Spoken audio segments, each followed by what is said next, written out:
Hey everybody, how's it going? It's the Daily Shooter, and in the world of micro red dots, we really do have a lot to choose from these days. You have your budget options like Bushnell, you have a great set of mid-price options like your Holosun or Sig Sauer, but if you want something that is battle-tested and combat-proven, you gotta step up to the AimPoint T2. This is the AimPoint T2 in flat dark earth with the quick disconnect mount. Let's check it out.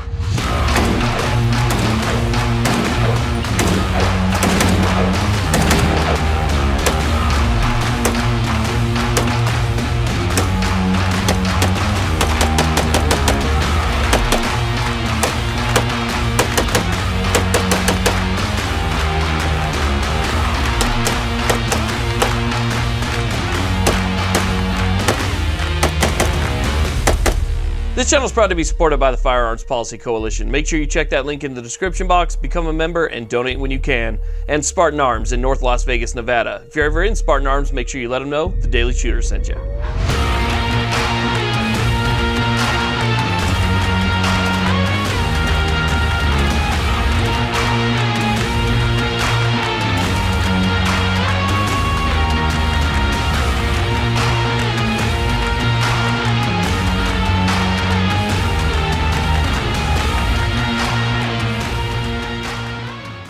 Okay, so the AimPoint Micro T2. Now, first thing I want to mention is this was sent to the channel by Optic Planet for me to test out, and I really appreciate it. If you guys are looking at a high dollar item like this, coupons definitely help, and I do have a coupon code for this. All you have to do is click the link to my website down below. Then when you're at my website, click on Optics Planet. That will show you the links and the discount codes that I have over there as well. Now, what sets the AimPoint T2 apart from other red dots? Because like we were saying, there's so many different options available on the market these days. Do you really need to spend that kind of money to get something that's of good quality? Well, no, to be totally honest with you, I mean, you can get a good Holosun and the dot's going to look pretty much the same. The clarity is going to look pretty much the same. You know, functionality wise, they're very, very similar. So what makes this thing, you know, get that high price tag? Well, to be honest with you, it really just all comes down to durability. Everything about this optic right here is more durable than anything else that I know in its category. The housing is extremely durable. The coatings that they use are more durable than anything else on the market. They're extremely high end. The glass is extremely durable. The dials, everything that they put on here is essentially meant to be battle ready. And that's kind of what this is all about. This is a serious optic for people who want something that can take a serious beating. And when you want something that's going to take a beating like that, you're going to have to pay the extra money for it. So if you want a micro red dot and you want to put it on a rifle that you know is capable of handling whatever environment you want to go in, then this is the optic that you're going to want to put on top of it. Okay, so here's a closer look at our red dot sight right here. Why don't we talk about some of the tech specs, details, and features so you guys know exactly what you're getting into if you decide to get one. But you can see that this one right here is in flat dark earth. It's got flat dark earth housing, flat dark earth riser, black accents, so you got your turret covers are black, you have your flip-up lens covers are black, and then the base of your riser is also going to be in black. Now this does have a quick disconnect lever on it right here. You can see that the quick disconnect is also supposed to be flat dark earth. However, this is an anodized flat dark earth versus the painted flat dark earth, so this one looks a little bit more gold, but it still kind of has a nice offset color.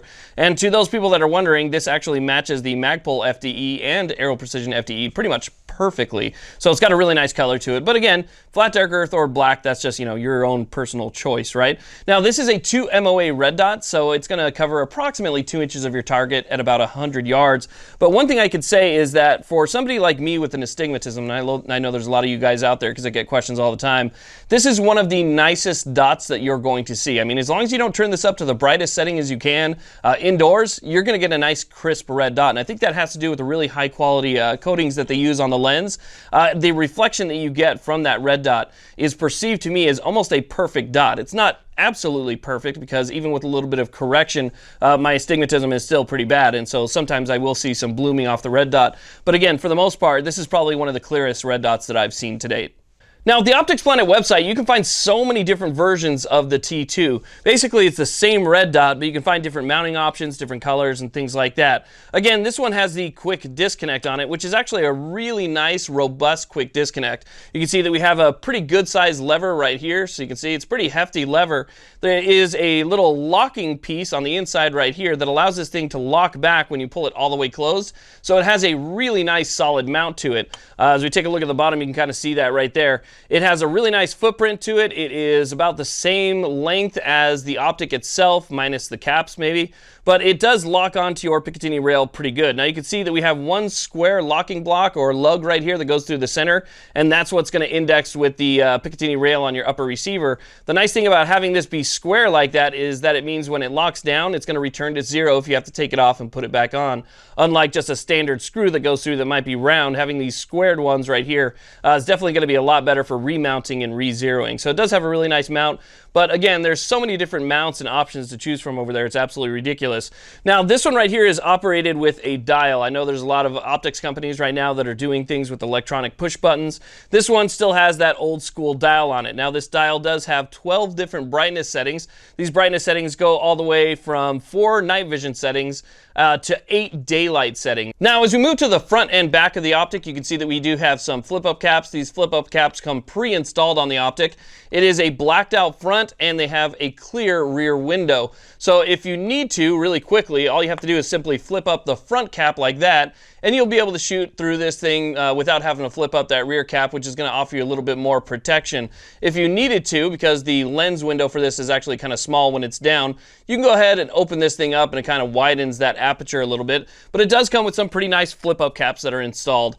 Now, in order to make your adjustments on the turrets right here, you can see that we have these caps that are pre-installed. These caps have kind of a little tool on it. It's sort of like an inverted flathead screwdriver. And then you can see that that's how we make our adjustments on the turret right there. So 1/4 MOA clicks. Again, just use that cap, turn the cap upside down like this, and then go ahead and make your adjustments and then put the caps back on. One thing to note is that these are obviously not captured turret covers. So if you lose these, you might lose also the ability to be waterproof, and you know, you're going to have to get new caps for it because they are pretty easy to lose. They're small little caps, but they are protected by buildup of material both in the front and the back. That's also going to add to the durability. And then this side turret right here is actually protected by this switch and then a slight buildup of material in the back right here. So again, it's a very durable optic, very solid optic. This thing comes in at about 3 ounces, and it is completely submersible. So when you're talking about durability, obviously the ability to keep out sand, water, dirt, debris, all that stuff is going to be very important. This thing is completely submersible down to 80 feet. So as a matter of fact, you could just take this and pretty much, from what I understand, maybe not down to 80 feet, but you could keep it a short distance underwater pretty much indefinitely without having to worry about any water leaking into this thing. It is extremely tough. Now, one of my favorite things about this optic is that it's just simple. It's just a simple option. There's no multi-reticle, multicolor, you know, different changes that you can do to it, nothing like that. It's just a simple turn dial to go through your brightness settings. You can go ahead and turn it off. It's got great battery life, 50,000 hours at one of the medium settings. It uses a standard CR2032 battery, which are super available these days. As a matter of fact, you can get a pack of CR2032s at IKEA nowadays, so that's pretty cool. And then, again, you have the ability to get 50,000 hours of battery life on this thing, which is fantastic. But that's pretty much what you're looking at. You're looking at a very simple red dot that's just extremely tough, and I think that's what justifies the money for this. I think that's why they're so expensive. Obviously, you have the name. Obviously, you have the fact that they're being used by the military, and you know, people like things that are used by the military because it means that they've been tested harder than most people would test them themselves, and they know that they, you know, if they're tested out like that and they're used in combat situations and they still hold up, then people want it. That's just the way that it goes. And if people want it, then companies are able to charge a higher price for them. But I definitely don't think you can go wrong. I mean, it's hard to put something like this on top of every one of your rifles or every one of your guns, and everybody knows that if you have multiples, obviously that's going to get ridiculously expensive. But if you're somebody who has that one rifle, you know, that one that's just ready to go, and that's considered, you know, your battle rifle, and you want to get a good optic for it, then I wouldn't go with some of the more budget optics. I would save my money and get something that's worthy of the firearm that you're going to be putting it on. So that's again where the AimPoint T2 comes in. Now, there's about 1 million reviews of this on YouTube, so you know, I'm really just kind of adding my own personal opinion on this, but I think it's fantastic. If you can afford more than one, I would get more than one. You can always put a magnifier behind it, a 3x, 4x. I mean, I think there's other magnifiers coming out as well that would be able to magnify this even better, but still with that small 2 MOA dot, you're going to be able to reach out with this thing and, you know, still be able to hit targets that are, you know, significantly far away for a simple red dot. That 2 MOA dot's nice and crisp, so you'll be able to see what you're shooting at. So it's a really nice red dot, and I think it's definitely worth the money. It is pretty much everything everything that you'd be looking for in a very simple package. So anyway, that's the AimPoint T2. Thank you all very much for watching. I really do appreciate it. Please like, subscribe, and have a great day.